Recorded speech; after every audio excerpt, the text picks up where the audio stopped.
Hey everyone, it's me Ryan here, or M&R Productions 34. Say the rumor list has come out yesterday actually, and today we are going to be taking a look at that list and breaking it down into detail with prices and everything that I think.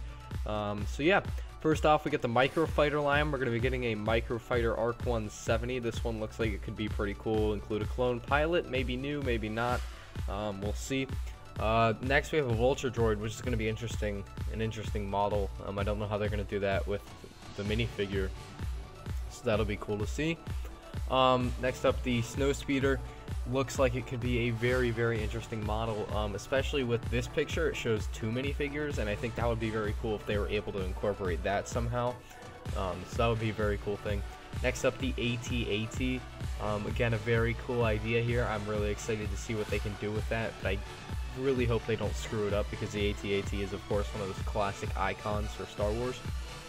Of course, the Republic Gunship. Here's the official mini set from like 2003, and it'll probably be widened in the midsection there to accommodate a minifigure. Of course, the homing spider droid, which I'm not really too excited for. I think this is the least exciting, maybe tied with the Vulture Droid for least exciting microfighter of the year.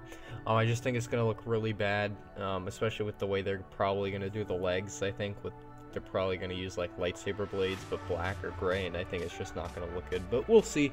I'll put my faith in them and see what they can do with that.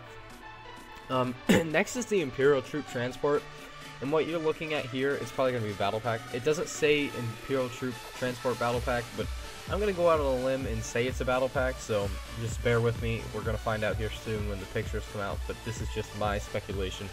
What you're seeing here is I think it's a Keener playset from like the 80s, and so that's where it originated, somewhere in the Star Wars universe, I think. I'm not too sure, I didn't do that much research. But here you have a custom Lego model, which looks really cool, and I think if it's a battle pack, we'll be getting a downsized version of that. But if it's not a battle pack, then it's not going to cost $13, it's going to cost more, and I think it's probably going to cost like $30 or $40, probably $40 if we're going to be getting a full-size one. But we'll have to wait and see. Next up is the Shadow Troopers, and that is a battle pack.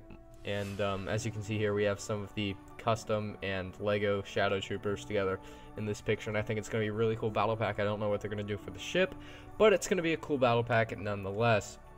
Next up, the 75080 AAT. This will be the third full-size AAT.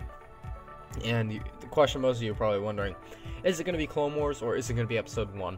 Well, the Clone Wars one came out in 2008, I think, and 2008 or 2009. Yeah, it was 2009. Sorry, and it was blue. It looked really good. I don't think they're gonna bring out another Clone Wars one because there's really no room for improvement on that model. If you guys have ever seen the Episode 1 AAT, it's pretty crummy. I think we're gonna be seeing a remake of that, and it'll probably look something like this picture, but maybe a little bit smaller, maybe a little bit bigger. I don't know. I'm gonna put it in the $25 range. It'll probably end up being a $50 set. I just don't know the way the set numbers are this year. It's very difficult to tell.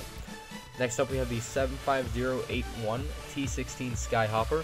I'm gonna go ahead and throw this one in the $25 range. This first picture here is of the official Lego model from like 2001.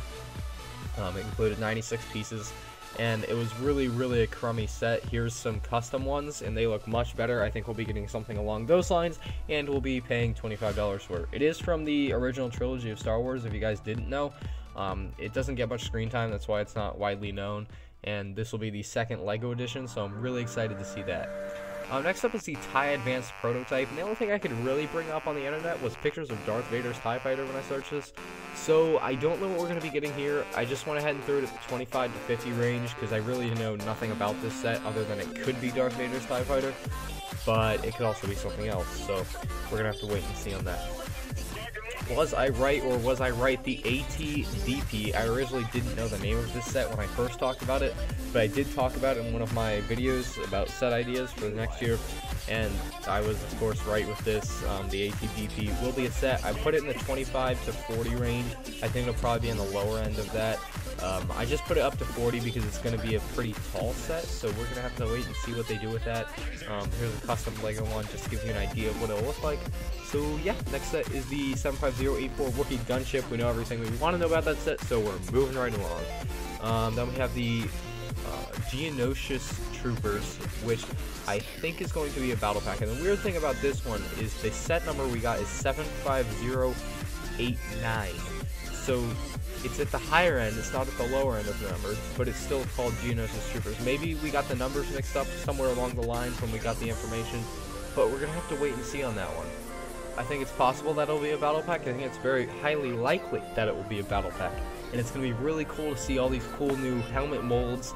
Nonetheless, battle pack or not, we're going to get some new helmet molds and new clone troopers from this set. Even though I thought Clone Wars was done, I can see they're bringing back a couple of Clone Wars sets to keep the line kind of running in the Clone Wars.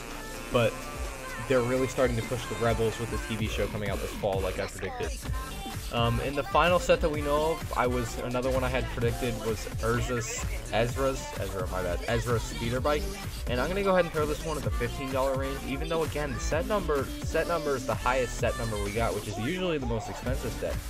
But what's weird about this year is we have Geonosis Troopers at 75089 and the Wookie Gunship at 75084. So maybe some information again was messed up along the way, but I'm going to go ahead and throw this one at $15, unless, of course, you see this picture here. There's Ezra's being chased by 2 speeder bikes, as I said in one of my previous ideas video, that they can make a speeder bike set, or like a chase set, and include all 3. And if it includes all 3, it'll probably be $30-ish, so we're going to have to wait and see on that one. I don't know what they're going to be doing, but I don't have a picture of the actual speeder bike. I just have the picture of him on the speeder bike. So yeah, that's about it for this video, guys. I hope you guys did enjoy it. Please like, comment, subscribe, check out my channel, and I'll be doing another one of these as soon as we get the first images of it, just to like look at the images, give price ranges, and talk more about the set that we finally will see. But I think we've got most of this nailed down at last, and I'm really excited to see all of these sets on store shelves come late December and early January. And yeah, so thanks for watching. Have an awesome day.